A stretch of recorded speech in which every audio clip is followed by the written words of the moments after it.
Hello friends, आज अपने पढ़ते हैं डीएनए। डीएनए क्या होता है? बेसिकली डीएनए न्यूक्लिक एसिड होता है। जस्ट बेसिकली डीएनए जो होता है ना, वो न्यूक्लिक एसिड होता है। न्यूक्लिक एसिड वैसे दो प्रकार के होते हैं, एक डीएनए होता है और एक आरएनए होता है। एक आरएनए होता है और एक डीएनए होता है। अपने जिस डीएनए की बात कर रहे हैं वो अपना यूनिवर्सल होता है। क्या होता है? यूनिवर्सल न्यूक्लिक एसिड होता है। अब ये यूनिवर्सल न्यूक्लिक एसिड क्यों होता है? क्योंकि जनरली जो भी ऑर्गेनिजम्स होते हैं या फिर ह्यूमन बींग्स होते हैं, उनमें लगभग जो जेनेटिक मटेरियल होता है ना, as genetic material DNA work करता है। तो जो डीएनए होता है ना, वो क्या होता है? डीएनए ही होता है एज अ जेनेटिक मटेरियल, ठीक है। लेकिन अगर अपने आरएनए की बात करें तो आरएनए सिर्फ वायरसेस के अंदर होता है। जैसे एक निमेटोड वायरस होता है, उसके अंदर भी वायरसेस के अंदर ही क्या पाया जाता है? आरएनए पाया जाता है। इसलिए अपने इसको सेल थ्योरी का एक्सेप्शन कहते हैं। इसलिए अपने इसको सेल थ्योरी का एक्सेप्शन कहते हैं।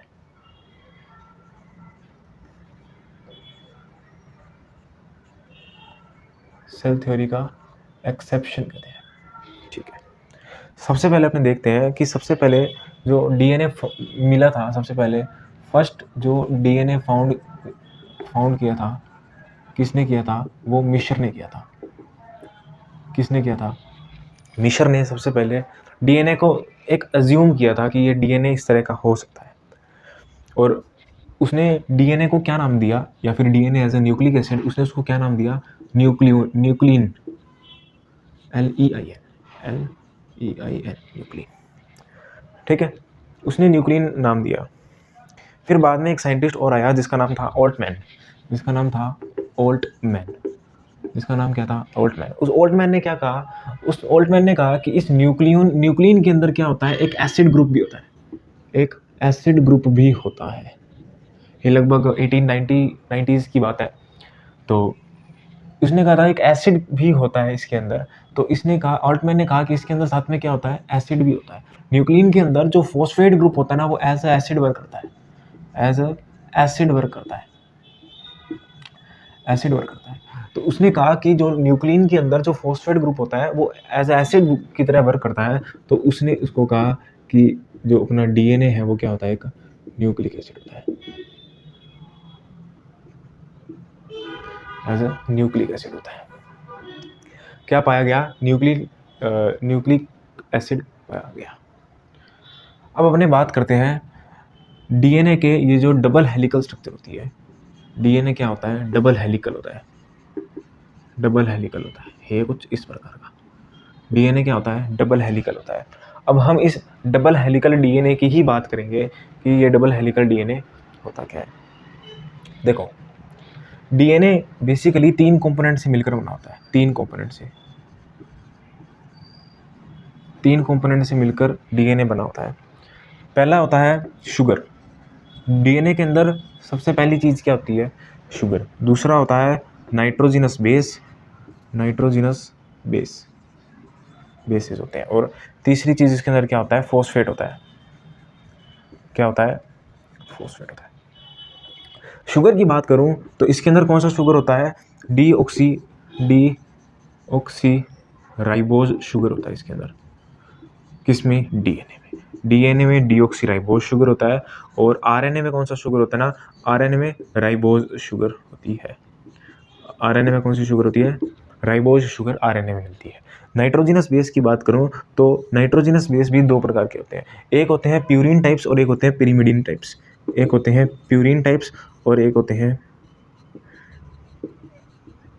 Pyrimidine type. अब देखो, प्यूरिन टाइप बेसिस कौन से होते हैं? एक हो गया जैसे एडेनिन और गुआनिन। और पिरिमिडिन कौन से होते हैं? साइटोसिन, यूरेसिल और थाइमिन। थर्ड कंपोनेंट फॉस्फेट होता है। देखो, अपने बात करते हैं, देखो एडेनिन और यूरेसिल।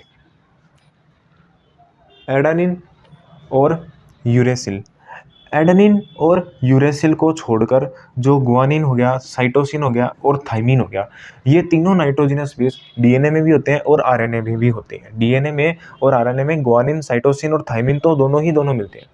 अगर अपने डीएनए आरएनए में ये तीनों मिलते हैं, गुआनिन, साइटोसिन और थाइमिन। अगर मैं डीएनए की बात करूं तो डीएनए में कौन होते हैं? गुआनिन, साइटोसिन, थाइमिन, ये तो दोनों में ही होते हैं। और डीएनए में एक एक्स्ट्रा क्या होता है? एडेनिन भी होता है। और अगर मैं आरएनए की बात करूं तो इंस्टेड ऑफ एडेनिन हमें यूरेसिल देखने को मिलता है। तो यूरेसिल किसमें होता है? आरएनए। आरएनए के अंदर एडेनिन की जगह क्या होता है? यूरेसिल होता है। और डीएनए में क्या होता है? यूरेसिल की जगह एडेनिन होता है। एडेनिन किसके अंदर होता है? डीएनए में होता है। बाकी ये जो तीनों बेस पेयर होते हैं ना, ये दोनों के अंदर होते हैं, बोथ में होते हैं। ठीक है। अगर अपने बात करें फॉस्फेट की, तो फॉस्फेट भी होता है। अब देखो, अब मैं बात करता हूँ, एक स्ट्रक्चर बनाता हूँ। चलो मैं आपको एक बात कहता हूँ कि मेरा जो डीएनए है या फिर जो न्यूक्लिक एसिड है वो क्या है? वो पॉलीन्यूक्लियोटाइड चेन है। क्या है? पॉलीन्यूक्लियोटाइड चेन है। पॉलीन्यूक्लियोटाइड चेन का क्या मतलब हुआ? मैं कहता हूं कि मेरा जो डीएनए है वो क्या है? पॉलीन्यूक्लियोटाइड चेन है। पॉलीन्यूक्लियोटाइड चेन क्या है? बेसिकली याद रखोगे कि डीएनए सिर्फ 3 कंपोनेंट से मिलकर बनाता है और इसके अलावा डीएनए में कुछ नहीं होता है। थोड़ा बहुत बॉन्ड्स होते हैं, वो अपने पढ़ेंगे। ये फॉस्फेट भी होता है जो हमने आपको पढ़ाया था। अब अपने बात करते हैं कि डीएनए, देखो ये मैं स्ट्रक्चर बना रहा हूँ, एक शुगर है। ये क्या है? ये शुगर है। ये शुगर है। मैं कहता हूँ शुगर के फर्स्ट प्राइम एंड पर अपने को क्या मिलता है? थाइमीन मिलता है। कौन सा मिलता है? मान लो थाइमीन मिलता है। थाइमीन मिलता है तो ये क्या हो गया आपका? शुगर। और ये क्या हो गया? Base pair. ये क्या हो गया? बेस पेयर हो गया, नाइट्रोजनस बेस हो गया। ठीक है। तो किसी भी जो आपका जो डीएनए होगा, अगर डीएनए के अंदर सिर्फ शुगर और एक बेस पेयर हो तो अपने उसको क्या बोलते हैं? न्यूक्लियोसाइड बोलते हैं। न्यूक्लियोसाइड बोलते हैं। अब ये कौन सा न्यूक्लियोसाइड होगा? देखो आप ऐसा मान लो, चलो एडेनिन है ये। ठीक है। ये कौन सा होगा? देखो कौन सा शुगर है? डीऑक्सीराइबोस शुगर है। तो डीऑक्सीथाइमिडीन क्या होगा? डीऑक्सीथाइमिडीन। डीऑक्सीथाइमिडीन। ठीक है। ये कौन सा हो गया? न्यूक्लियोसाइड हो गया। तो लेकिन अपनी चेन कौन सी थी? अपनी जो डीएनए की चेन पॉली न्यूक्लियोटाइड थी। तो अपने क्या करते हैं? इस शुगर में साथ में क्या लगा देते हैं? शुगर के साथ में क्या लगा देते हैं? एक शुगर के साथ में एक फॉस्फेट ग्रुप ऐड कर देता हूं मैं। ये मैंने शुगर के साथ में एक फॉस्फेट ग्रुप ऐड कर दिया। अगर शुगर के साथ में या फिर आप ऐसा कह सकते हो कि न्यूक्लियोसाइड के साथ अगर फॉस्फेट ग्रुप ऐड हो जाता है तो अपने उसको क्या कहते हैं? न्यूक्लियोटाइड कहते हैं। तो ये मेरा क्या हो गया? ये मेरा न्यूक्लियोटाइड हो गया। ये मेरा क्या हो गया? न्यूक्लियोटाइड हो गया। ठीक है। न्यूक्लियोसाइड प्लस फॉस्फेट ग्रुप क्या होता है? न्यूक्लियोटाइड। क्या होता है? न्यूक्लियोटाइड। ठीक है, इतनी बात कर ली।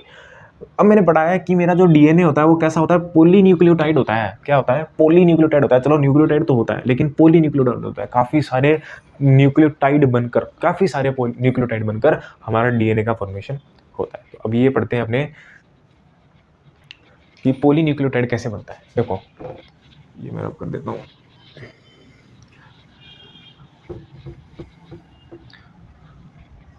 ये था आपका एक न्यूक्लियोटाइड।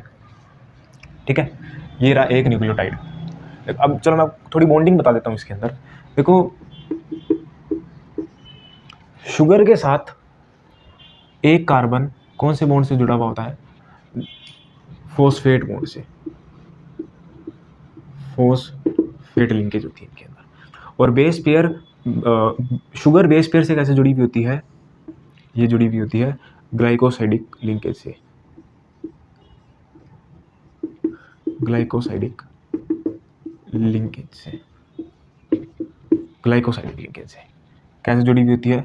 ग्लाइकोसाइडिक लिंकेज से। ठीक है। अब अपने बात करते हैं इसकी पॉलीन्यूक्लियोटाइड चेन, पॉलीन्यूक्लियोटाइड चेन। ये मेरा फॉस्फोरस, हाइड्रोजन, हाइड्रोजन, ठीक है। यहाँ पर मेरा क्या लगा हुआ है, एक नंबर पर कोई भी ग्रुप लगा हुआ है, जैसे एडेनिन, एडेनिन लगा हुआ है, ठीक है। यहाँ से जस्ट दूसरा फॉस्फोरस, यहाँ पर क्या लगा हुआ है, जस्ट दूसरा फॉस्फोरस, कार्बन, हाइड्रोजन और हाइड्रोजन। ये एक और मेरा शुगर, ठीक है, ये एक और शुगर, ये लगी हुई शुगर। शुगर पे क्या लगा दूँ, वैसे मान लो मैंने लगा दिया गुआनिन, क्या लगा दिया, गुआनिन। ये ऐसे ही चेन चलती रहती है। अब जैसे कार्बन लग गया, फॉस्फोरस,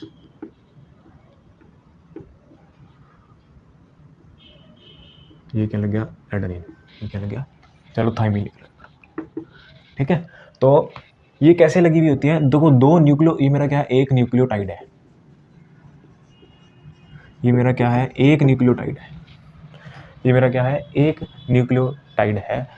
टू कॉन्जिक्यूटिव न्यूक्लियोटाइड होते हैं ना, टू कॉन्जिक्यूटिव न्यूक्लियोटाइड होते हैं, वो कौन से बॉन्ड से जुड़े हुए होते हैं, वो डायस्टर बॉन्ड से जुड़े हुए होते हैं। कौन से बॉन्ड से जुड़े होते हैं, डायस्टर बॉन्ड से जुड़े। कैसे जुड़े होते हैं, वो डायस्टर बॉन्ड से जुड़े होते हैं। देखो आपके शुगर के अंदर जो फॉस्फेट होता है ना, वो 5 प्राइम से 3 प्राइम पर जुड़ा हुआ होता है। 5 प्राइम से 3 प्राइम पर जुड़ा होने का क्या मतलब है कि आपका जो फर्स्ट न्यूक्लियोटाइड के अंदर जो फॉस्फेट जुड़ा हुआ होता है, वो 3rd नंबर कार्बन पर जुड़ा हुआ होता है, 3rd नंबर कार्बन पर जुड़ा हुआ होता है, ठीक है। और बेस पेयर तो 1 नंबर कार्बन पर जुड़ा हुआ था, ये 3rd नंबर कार्बन पर जुड़ा हुआ होता है। फर्स्ट न्यूक्लियोटाइड के 3rd नंबर कार्बन पर एक फॉस्फोरस जुड़ा हुआ होता है, और फर्दर सेकंड न्यूक्लियोटाइड के 1 2 3 4 5th कार्बन पर कौन सा जुड़ा हुआ होता है, दूसरा फॉस्फोरस जुड़ा हुआ होता है, ठीक है। तो इसलिए अपने कहते हैं कि ये क्या होता है, 5 प्राइम टू 3 प्राइम होता है। कैसा होता है, 5 प्राइम टू 3 प्राइम होता है। कैसा होती है, ये एक एंटी पैरेलल पोलैरिटी होती है, इसको अपनी एंटी पैरेलल पोलैरिटी कहते हैं। 5 prime to 3 prime anti parallel polarity, जो राइट हैंडेड लूप के अंदर जुड़ी हुई होगी, जिसकी बात अपने बाद में करेंगे, ठीक है। अब मैं एक चीज़ और बताता हूँ आपको।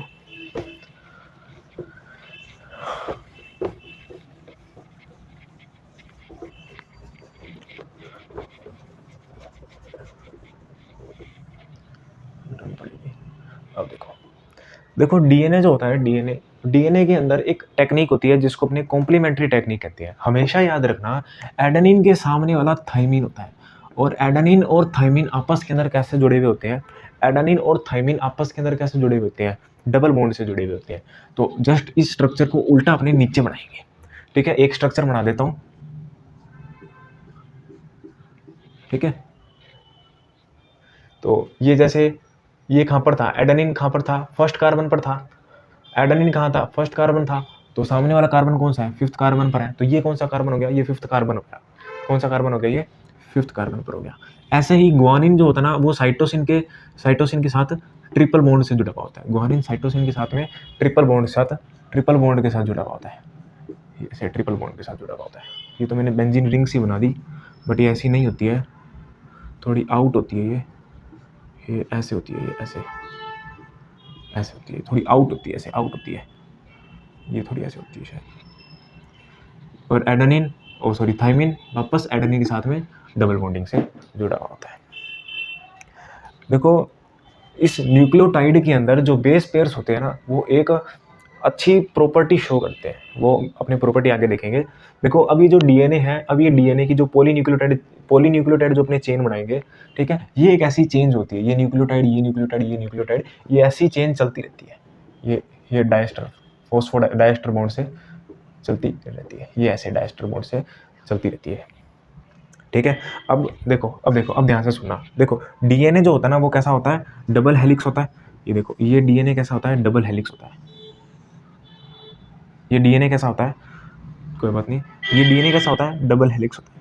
देखो इसके अंदर क्या होता है, जो शुगर हो गया प्लस फॉस्फेट हो गया, शुगर प्लस फॉस्फेट मिलकर क्या बनाता है, डीएनए की बैकबोन बनाता है। क्या बनाता है, बैकबोन बनाते हैं। शुगर प्लस फॉस्फेट मिलकर डीएनए की बैकबोन बनाते हैं। देखो ये रहा शुगर, ये रहा फॉस्फेट ग्रुप लगे हुए हैं, इसके साथ भी फॉस्फेट ग्रुप लगा हुआ होगा, ठीक है, इसके साथ भी फॉस्फेट ग्रुप लगा हुआ होगा। तो ये दोनों आपस के अंदर क्या होते हैं, बैकबोन होते हैं।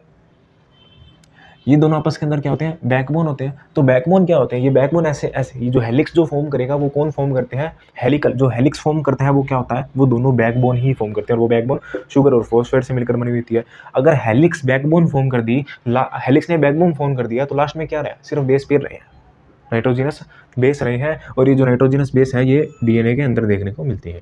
फिर ये कैसा हो जाएगा, जैसे एडेनिन यहाँ आ गया और यहाँ जैसे थाइमिन आ गया, सॉरी साइटोसिन था, यहाँ साइटोसिन आ गया, थाइमिन यहाँ नीचे चला गया। तो ये जो टेक्निक है ये ऐसे चलती रहती है। इसके सामने जैसे एडेनिन थाइमिन डबल बॉन्डेड, ये गुआनिन ट्रिपल बॉन्डेड, ये एडेनिन डबल बॉन्डेड, ये ऐसे जैसे एडेनिन आ गया, गुआनिन आ गया, थाइमिन आ गया, double bonded, triple bonded, double bonded, thymine, cytosine, adenine, यहाँ पर जैसे एडेनिन डबल बॉन्डेड पे थाइमिन। यहाँ पर मैंने यूरेसिल नहीं लगाया, क्यों नहीं लगाया, क्योंकि ये डीएनए, ये आरएनए नहीं है।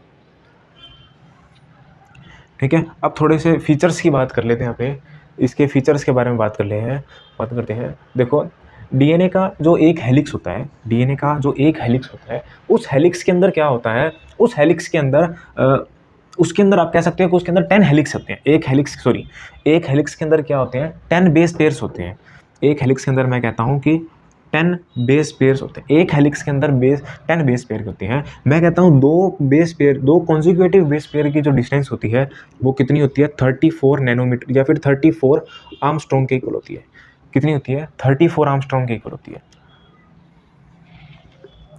ठीक है,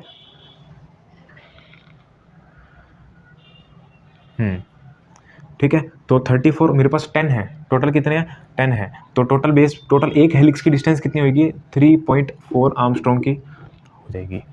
ठीक है, याद रखना पोलैरिटी, याद रखना 5 प्राइम, ये एंटी पैरेलल रहती है 3 प्राइम, फिर ये 3 प्राइम है तो ये 5 प्राइम रहेगी और ये 3 प्राइम रहेगी। एंटी पैरेलल पोलैरिटी होती है, राइट हैंडेड लूप्स के अंदर ये अरेंज होती है। ठीक है, इन दोनों हेलिक्स के बीच में एक हाइड्रोजन भी होता है, कहते हैं वो हाइड्रोजन इन दोनों को स्टेबल बनाता है। ये हाइड्रोजन क्या कहलाते हैं, इन दोनों को स्टेबल बनाता है। इसकी लास्ट प्रॉपर्टी, ये दोनों डबल बॉन्ड ट्रिपल बॉन्ड से ऐसे जुड़े हुए होते हैं। ठीक है, आज के लिए इतना ही, थैंक यू।